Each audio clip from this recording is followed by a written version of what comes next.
બોડાણે બહુનામીને સેવ્યા બોલણીએ રે બંધાણા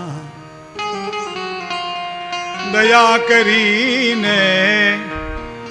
હે પ્રભુજી પધાર્યા દયા કરીને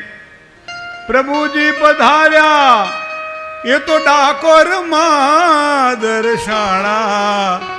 રે નાથ તમે તુલસીના પાંદડે તોડાણા હે મારા નાથ તમે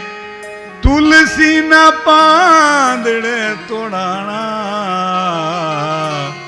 ભગવાને થાળ ધરાવીએ ને ત્યારે સાહેબ એની પર તુલસી મૂકીએ છીએ આપણે હે કોઈ પણ વસ્તુ કોઈને અર્પણ કરવાની હોય ભગવાનને અર્પણ કરવાની હોય ત્યારે તુલસી દળ મૂકીને અર્પણ કરીએ છીએ અને આપણે કહીએ કે એક ગણું આપ્યું છે સહસ્ત્ર ગણું માનજો કારણ કે સહસ્ત્ર ગણું જે છે ને એ તુલસી હેમ રૂપાંશ દરેક આંગણામાં એક તુલસીનો છોડ હોવો જોઈએ દરેક આંગણાની અંદર જેને આંગણે તુલસીનો ક્યારો અને શાલિગ્રામની સેવા શાલિગ્રામની સેવા હોય તુલસી ભર્યું વન હોય હે અને હવારમાં જળ ચડાવતા હોઈએ ત્યારે એ તુલસી હેમ રૂપાંશ અને રત્ન રૂપાંશ મંજરીમ તુલસી એ હેમ એટલે હોના જેવી છે ઔષધિઓની અંદર શ્રેષ્ઠ તુલસીને માનવામાં આવે છે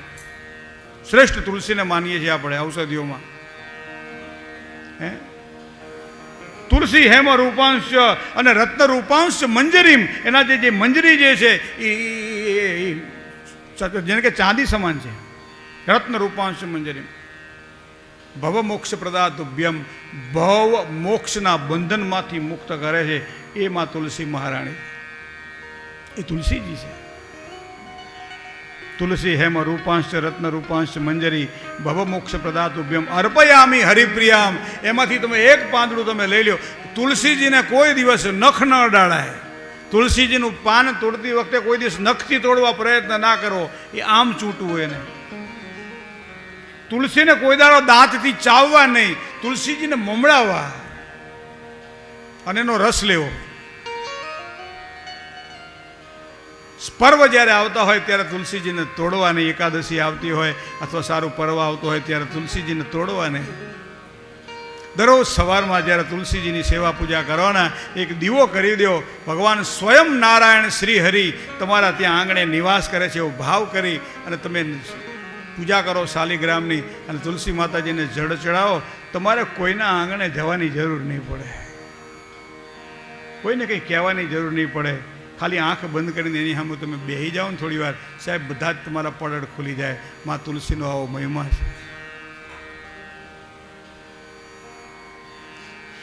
જેના ઘરમાં કોઈ પણ પ્રકારના વાસ્તુ દોષો હોય એને ઈશાન ખૂણામાં તુલસીનો જો છોડ રોપી દો તમે